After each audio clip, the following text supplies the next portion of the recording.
This car came into our garage in this condition. The owner wanted to keep the factory paint untouched, so instead of repainting the whole fender, we decided to do a precise spot repair. You have to know this job is even harder than repainting the entire fender, because we have to fade the new paint perfectly into the original color so that no edge is visible.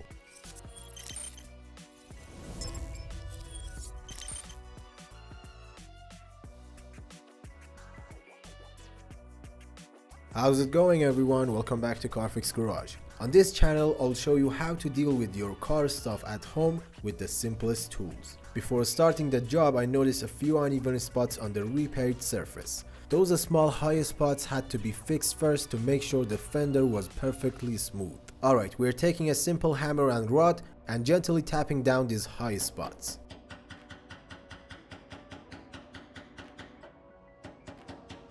Don't sweat it if a few tiny low spots pop up. That's easy to fix with filler, but trust me, leaving any high spots, that will totally ruin the finish. So we gotta get this right.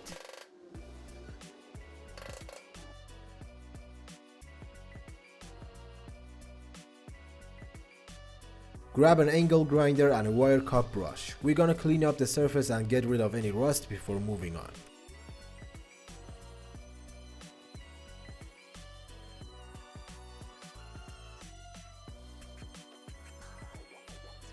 Time to hit it with some 100 grit sandpaper and an orbital sander. Sand all the spots that need paint, plus the fade areas so everything blends perfectly. Our fade zone is roughly 3 to 5 inches, so make sure you sand this area really well.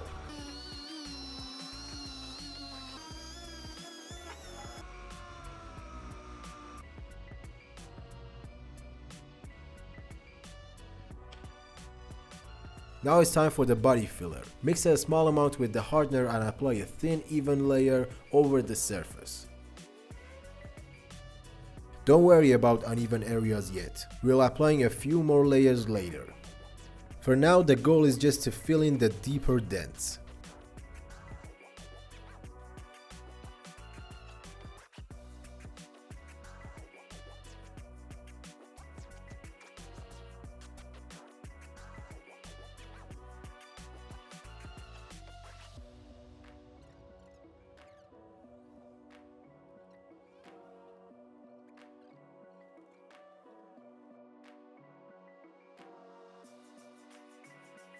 And again using a 100 grit and a sanding block to smooth the surface.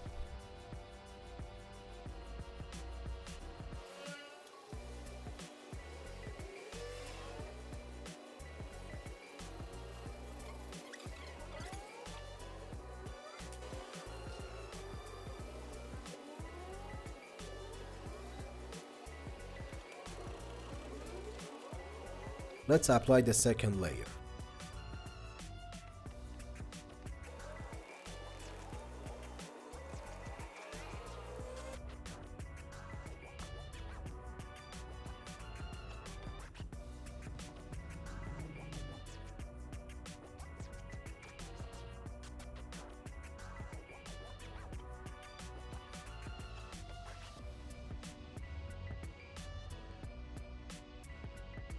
For this layer of putty, I fill the curved areas with my finger and try to give it a rough shape.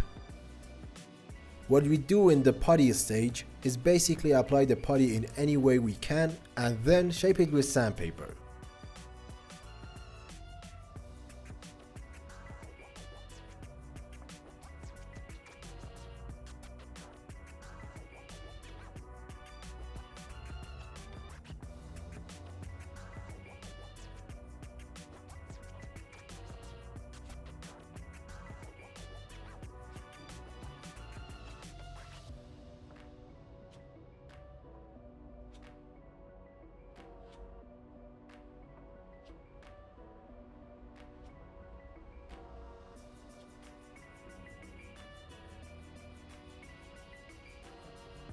I grab my metal spreader, scrap off the extra putty, and then just glide my hand over the panel to fill where it's still low.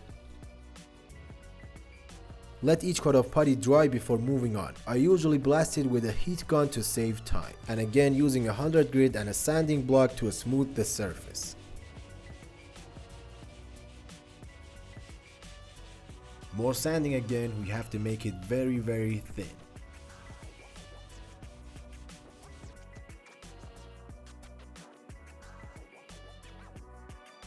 We always wash the surface after sanding to make sure no dirt gets in the way. Before we get super precise, let's apply another layer.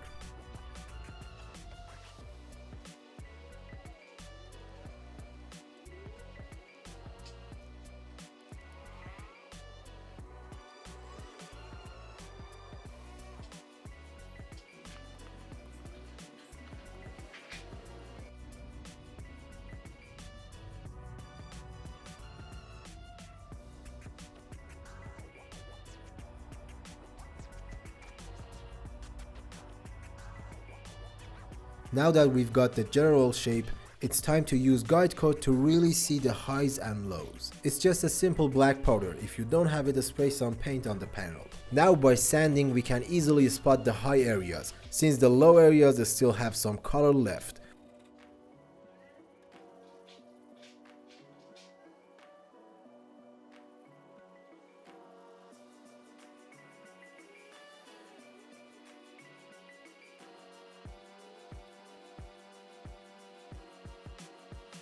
I'm putting a super thin layer of putty over the whole thing to fill in the lowest spots so we're ready for the final sanding.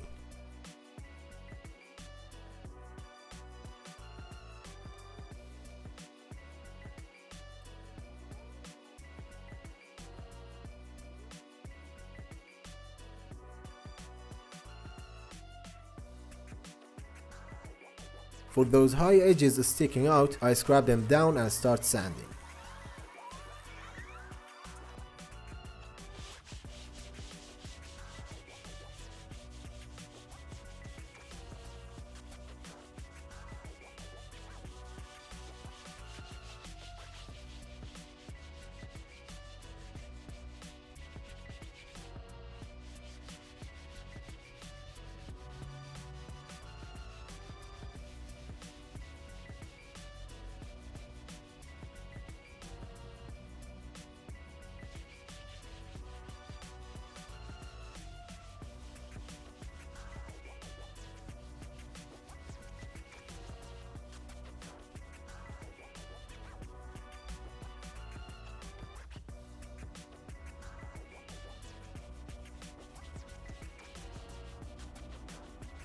You probably can't see it on camera, but there are some super tiny holes on the surface. I'm filling these tiny holes with quick polyester putty.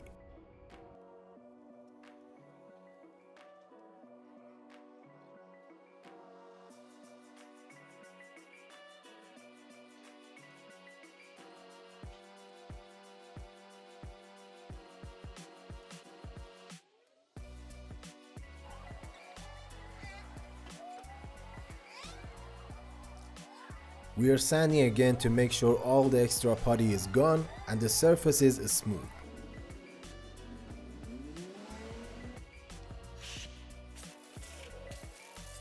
Surface is washed and ready. Now let's cover it up and shoot the primer layer.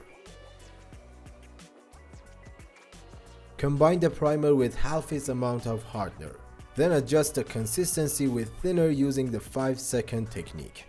In case you don't know what the 5-second rule means, I've already explained it in this video up here, give it a look. I filtered the primer before pouring it into the spray gun. Now I'm gonna lay down a thick layer of primer on the surface.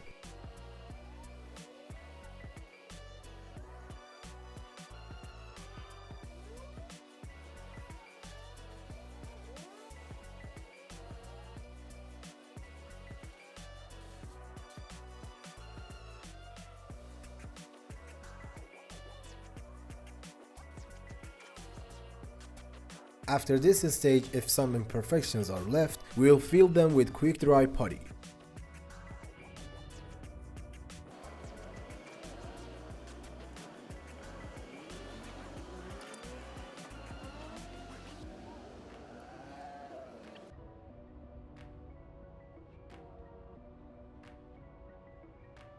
Time for the last round of sanding. 600 grit works perfectly here.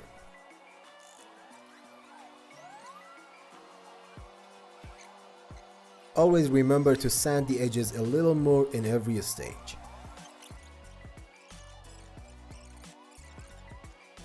Take 200 ml of enamel paint 21 and add 100 ml of hardener. Of course you can use more or less based on your needs, but keep this mix ratio consistent. Adjust the viscosity using thinner until it flows for about 3 seconds. So I always test the paint right here on the fuel door. That's the perfect spot to see how the color reacts under real light. But guess what? This time the factory color code didn't match the paint on the car at all. That happens sometimes, so what now? Well, now we get creative. We're gonna mix our own custom color, and that's where the real art of painting begins. My color needed to be a bit darker, and 2 drops of black did the job perfectly. If you don't have enough experience, I don't recommend trying this yourself. I'm also going to use a bit of anti-silicone.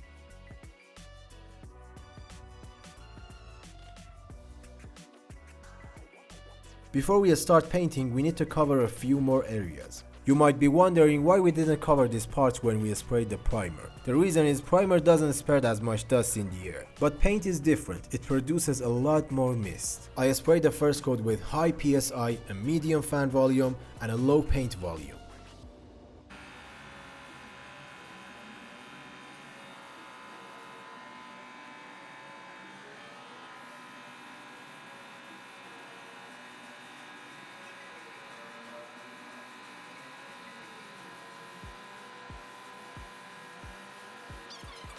For the second coat, which is the final layer, we need to add a bit of clear and hardener to get better coverage and a smoother fade. Now we have to thin it a little bit and we're ready to go.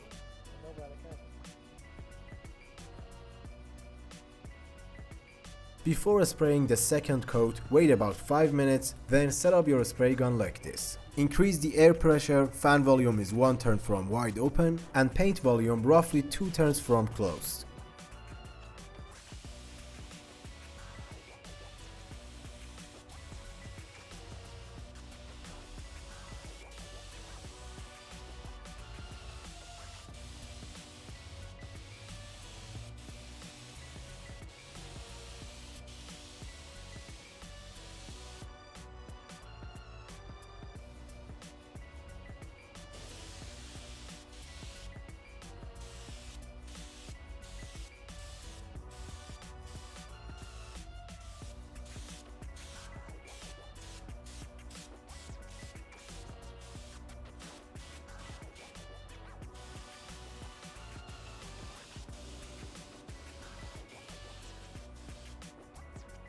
Alright, we're done.